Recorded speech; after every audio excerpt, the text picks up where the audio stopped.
Okay. At this time,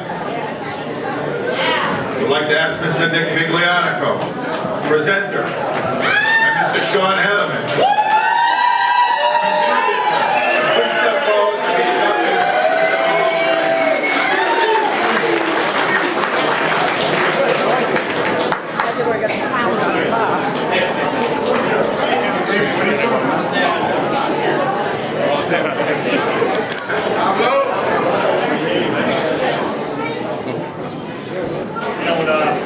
When Hawk was talking about nicknames earlier, I realized that I've known Shawn Hetherman for about 33 years. I think I've only called him by his first name twice, including just now. So I know everybody knows him as Beef, so from here on out, Beef it is.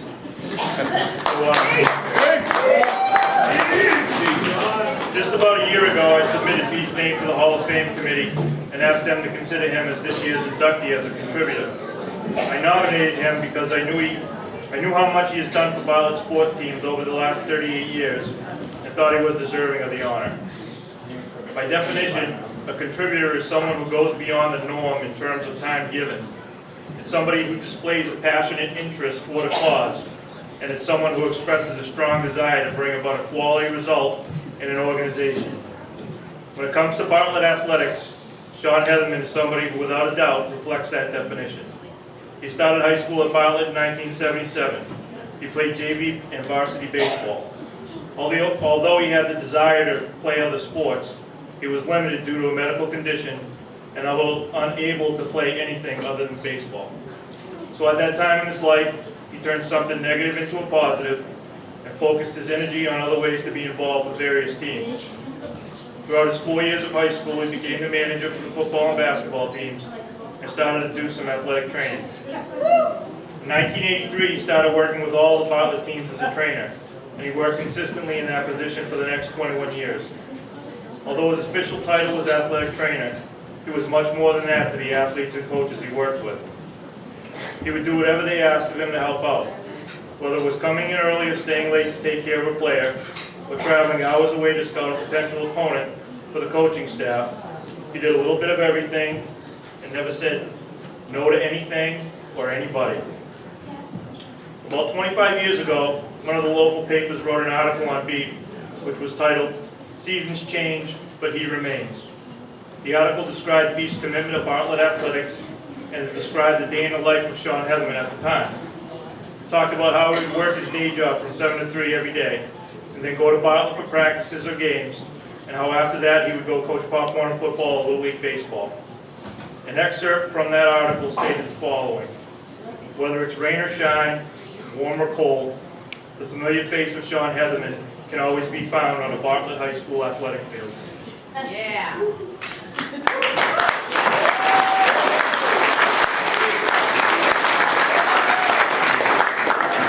Beef was also quoted in that same article by saying, "I will do whatever the coach asks me to do. I'll take the kids and check equipment, whatever they need. I love doing it. The friendships I have made over the years, that's what it's all about." Over the past 38 years, Beef has formed hundreds of relationships with former coaches and athletes, and I know that is one of the things that he values most in his life. Like many of you here tonight, I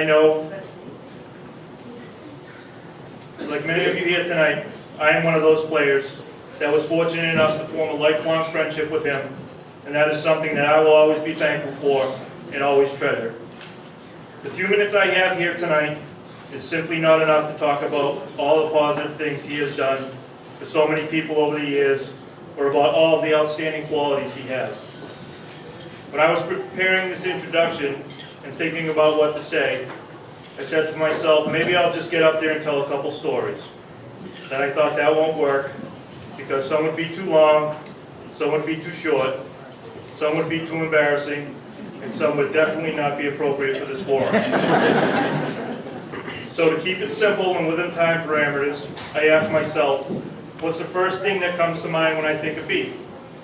And my answer to that is loyalty. The reason so many of us here tonight for Shawn is because he has lived a lifetime of loyalty.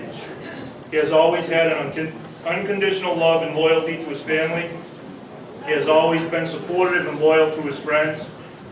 and over the past 38 years, he has had a supreme loyalty to Bartlett High School athletics, and that is why he's loved by so many and why he's so deserving of this honor. Shawn Hetherman, contributor, please come forward to be introduced.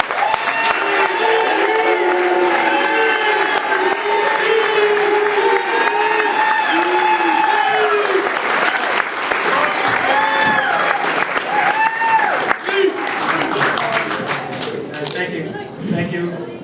I want to thank the Hall of Fame committee for selecting me. This is the highest sports honor I ever received. Nice to see you, Mike. Also, I want to thank the kind words of Bartlett Hall of Famer Nick Miglianico. When I found out that I was going to go into the Hall of Fame, I started to think about my speech and what I was going to talk about. I'm going into the Hall of Fame as a contributor for all that I've done for the Bartlett sports in all my years. But all I did was tape thousands of ankles, wrists, knees, fix equipment, get the water, and everything else the coaches needed, whatever the players wanted. But I loved every minute of it, and I think Bartlett High School has contributed to me with memories and the friendships. There are members of my family that I want to say thank you to. First, my beautiful wife, Angela, for her understanding on how and why I had to miss a lot of family things. Because of Bartlett sporting events, the weddings, the parties, the vacations, weekends. When you're part of a sports team, you don't miss games and you don't miss practices. And for all those late nights to celebrate those wins with Coach Cushman. To my son Alex, who was brought up with the Bartlett winning tradition, as he is now part of the football team, the basketball team, and the baseball team, but most of all the golf team. To my little beautiful daughter Emily, who is now just getting into sports and will be at Bartlett pretty soon. She loves to sing and she knows that Daddy loves his Bartlett sports and she just goes with the flow. To my two brothers, George and Jamie, who were great football captains and baseball captains here at Bartlett. George is in the Hall of Fame, Jamie will be someday. And to my sister Colleen, who had all the brains, but now Colleen is the best athlete out of us all. Yes!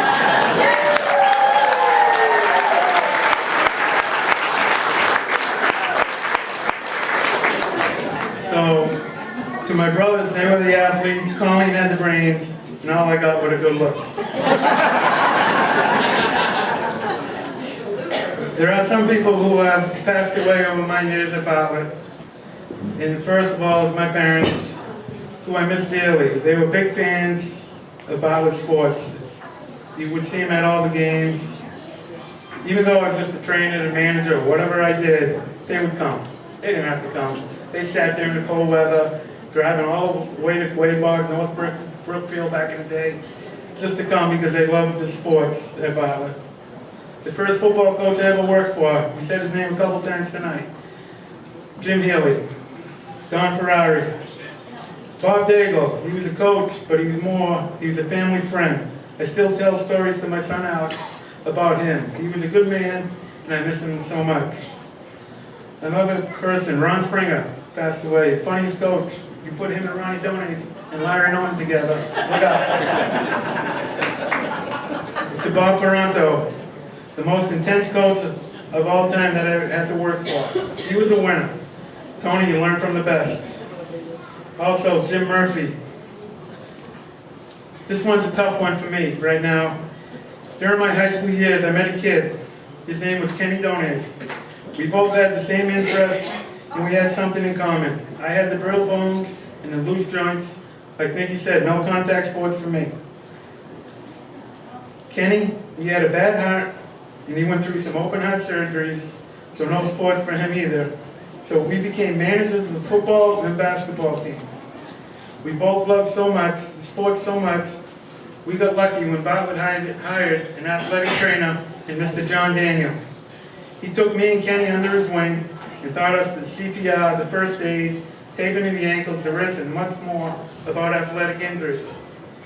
Me and Kenny were not just team managers, we had an important role every day. and we were as popular as any of the players on that team. My friend Kenny died at a young age of 20. I miss him so much. Now, tonight I invited a lady here as a family friend to celebrate this great night for me. I've seen her at so many games during the 70s, the 80s, the 90s, and now through the 2000s.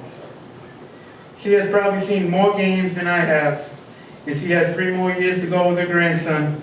I just want to say a thank you to Sally Peranto for coming here tonight.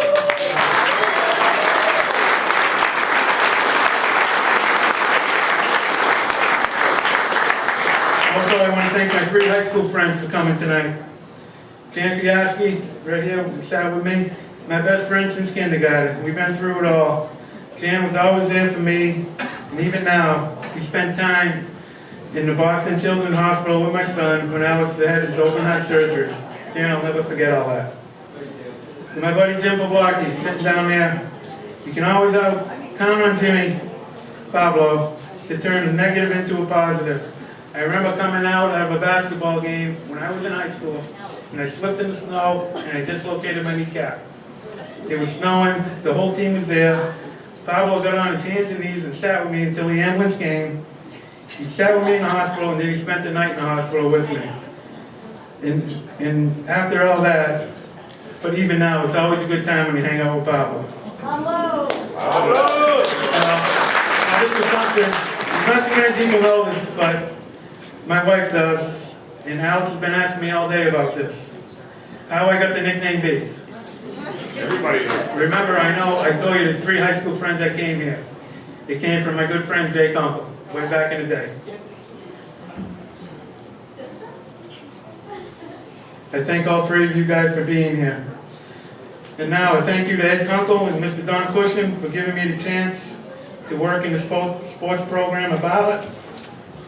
When I got the job, I walked into the locker room, walking down the steps to that Bartlett football room, and the first guy I see is Coach Rainey Landerman.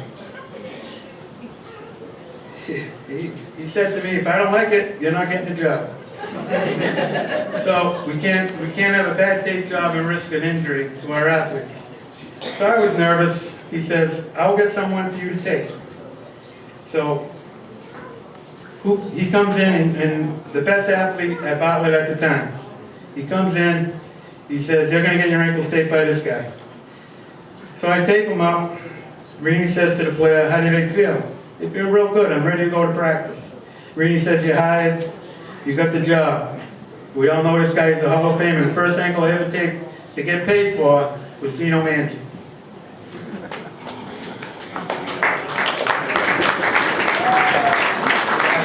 I want to thank John Daniel. I don't think he came for showing us that being a manager or a trainer is just as good as being a quarterback, a point guard. Without people like us, the team would not compete. John, I thank you so much. Now, my memories of the football team is strong. Watching Rainey Landerman coach a football game. He had a towel around his neck. Back then we used to play Holy Name. This is my favorite Rainey story. The game was close. It's a Saturday night. Back in the day we played on Saturday nights. We're playing Holy Name. He calls the timeout. The game's on the line. We got the ball. He got this towel around his neck. Next thing you know, he drops to his knees. Now the offense is in front of us. And I got the water. The kids are out sweating, yelling, and whatever. He's just out, shut up and listen. So Rainey goes down on his knees, and he's saying to myself, what the hell are you doing? He puts his finger in the dirt and said, this is the play we're going to run. Sure enough, the play worked, we scored, we win. I couldn't believe he did that. And I told a story when Nicky came into the Hall of Fame, but it's another great one. We're playing up in Southbridge on Thanksgiving, and it's cold, it's blowing. We're soaked. The kids got soaked during Cal's getting loose. And Tony Peranto was our quarterback, Nicky was the running back. And by halftime, these kids couldn't even walk. They were so cold that everything was soaked on. But Rainey had an idea. He didn't tell anybody, but probably me, Coach Mrazek, that we brought extra uniforms with different numbers for the players. But we told the ref that the guys are going to change. The ref said, go do whatever you got to do. So these guys are at halftime, and in Southbridge, if some of you guys have all been in that locker room, the shower is no bigger from Nicky to hockey. You know, but they got undressed, they took a shower, we put new uniforms on them, because both bands are out there, we had a lot of time in between. So these guys came out with uniforms, white as ghost, and we went on to win. I think that was a big thing. You know, during my football years here, I missed 3 games, football games. My wedding, my honeymoon, and the birth of my daughter Emma. But I'm getting married at 10 a.m. 7 a.m. I'm getting my tuxedo on. And I got this guy knocking on my door. He's laughing right now. He knows who I'm talking about. It's Scott Holland. Right? He said, we had this planned anyways, but he says, you gotta take me. Here I am, getting ready. I'm nervous, sweating. He said, Beef, you gotta do it. You know, I did. That was a memory of mine. And the other Scott Kunkel that's sitting over there with him, Scott, I don't think he got taped too much, but Scott had to have eye black on. Now everybody wears eye black all down their cheeks. I had to put eye black on Scott Kunkel. I'm getting married in 2 hours. You know, and then eventually Scott Holland got the head football job, the coach. And I know this for sure. He probably called his mother first to tell him that he got the job, but I was second. I thought that was me. And then after Scott Holland, Chris Nassas took over. He took over after Scott and was always full of energy. They both didn't have a lot of players on the team back then. So I walk out for practice, I got the kid, I got the water. I'm by the girls' softball field. Now I see Scott Holland and Chris Nassas in full uniform. They got helmets on, shoulder pads. What the hell are you guys doing? And they were tackling. I don't know if you guys got Lawrence. You know, and they wouldn't tackle them and throw them down, but they would grab them. And it was just weird seeing those guys back. Now, I know it's been a long night, but this guy means a lot to me right now. And he's been sitting here, the head coach of Bartlett football right now, Coach Dan LaBasson here. In his first year at Bartlett, I knew I liked him from the get-go. He got into the spirit right away. He was doing the green and white crowd. But the things that got me about Coach was on a beautiful Sunday afternoon. I hope he remembers this. I know he will. He was at my house. He met me for 1 year. My son Alex was the water boy. Alex was probably in the 6th grade or 7th. Not even at Bartlett yet. Alex had his open heart surgery, and Dane came to my house with the quarterback, Ricky Spooner, and they sat on my couch to keep Alex company for the whole afternoon. That's something that talks about Bartlett pride, Coach. I'll always thank you for that.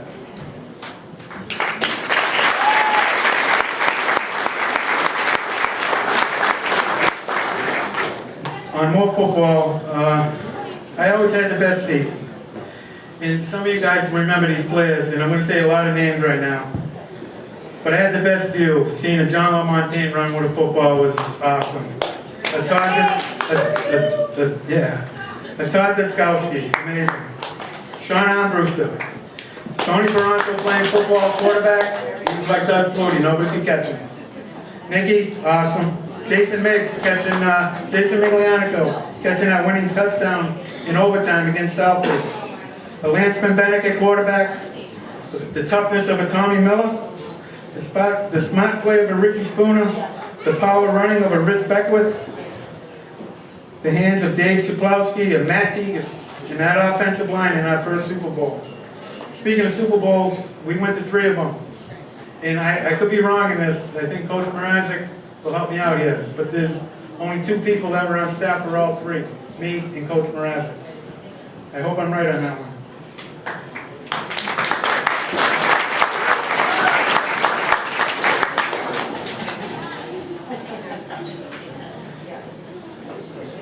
In the bad times of football, of course, you see the injuries. Tony Toronto breaking that ankle. I razz him all the time about that one. It's our little joke. Nicky blowing out his elbow. Matt Teagas catching a pass and getting his arms snapped in half. or Jeremy Stewicki at practice. This wouldn't happen nowadays. He hurt his knee. Don Ferrari says, "Beef, you get him out of here. I don't know what to do." I bring my old Ford Ranger out on the practice field.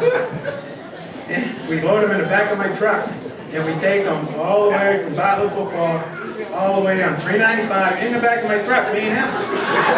He's laying back there. Jeremy was a good 6'2", 6'3". Yeah. And nobody said a word. We got him there. His parents met us there, and they weren't even mad. You know? But Chris McKay get hurt his shoulder when we played Ware. And the whole bus went there after a game, and I stayed there. Another sad point was Alex Gibbons-Perry, a couple years ago, running that kickoff back and tripping over the goal line. He went on the goal line, on the 5-yard line. If he would have scored, we would have beat the Selkers that year. On to basketball. What can I say about basketball? All we did was win back in the 80s and the 90s. Still winning today, Tony. Don Cushing was amazing at what he did, and I had a big part in that before and after practice. Coach Cushing was always on the run. He would go scout, way bar, and to ask where it beef. Practice is over, I gotta go, lock up. Well, he said lock up, but half the team wouldn't leave. You got a Tony Ferranto, Jason Miglianico, and Andy Gremsky, John Perunia, Jason Gales. Those guys would never leave the gym. And back then, you just slammed the door, and the door would lock. We would stay there until 9 o'clock at night, every night. Tony Ferranto would run that court up and down 100 miles an hour, dribbling, make-believing, weaving in and out of things, using his left hand, just to make himself so much better. Eddie Gremsky. Eddie called me tonight. He said something came up and he wanted to be here, but I would stand at the top of the key every day, and I would pass him the ball in the wing. He would make 25 from the left, 25 from the right. And at the end of his career, Eddie had well over 1,000 points, but the catch was, Eddie never had a three-point line. That's how good of a shooter he was. Jason Miglianico, 100 free throws a day. I would rebound for him. And that would be no problem, because he could shoot them. But he said, "Pete, the last 10, if I don't get them all in a row, we got to start over." And sometimes he'd miss on purpose so we could stay there. Jason, Tony, and Eddie were the 3 hottest athletes I've ever seen.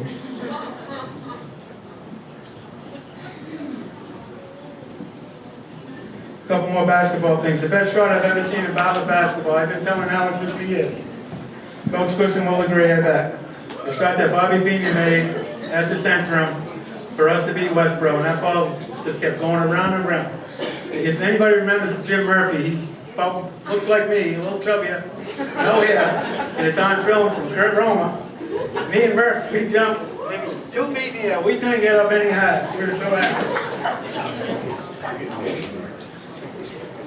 Another thing, the places we got to play in basketball, we played at the Centrum, we played at Assumption College, Springfield Civic Center, and even when Tony Ferranto coached the girls, Tony took me on a bus trip to the Mullen Center.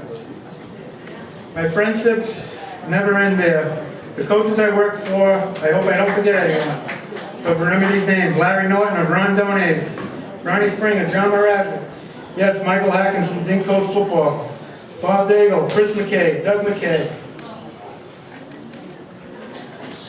Ross Becker, Dick Strachey, my brother George, Jack George, Scott Kunkel, John Prunia, Wally Bradley, Chris Nassif, Jerry Nato, my favorite baseball coach, Bob Hefker. Some quick, funny stories from Don Cushing. We're playing Shepherd Hill. We're down by 1 point. For some reason, Shepherd Hill fouled us, and they fouled Joe Rakowski. At Shepherd Hill, they call a timeout. Coach Cushing gets us on the bench. I'm standing there. He doesn't say anything. He says, after Joey makes these 2 free throws, we're going to win ticket. We're going to win ticket. Joe Rakowski says, "Coach, start the bus." Joey put him right in. Sure enough, we went to win ticket.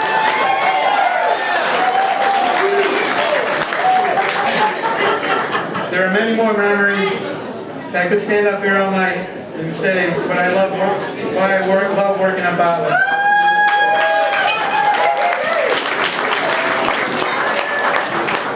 I never thought this day would come. I've been waiting for months to come up here and say this speech. Tonight means so much to me. I have my family and my friends here and a lot of other people I admire. To the future Hall of Famers, a couple names for you. My brother Jamie, my uncle Joe Mayock, Mark Green, Brad Smith, Scott Maria, Jack Boswell, Michael Summers, and Paul Piastri. I can't wait for you guys to come because I will be here for you. One more thing, to everyone I invited here tonight, and to the ones who could not attend, I want to say thank you, and you all touched my life in a positive way. Thank you so much.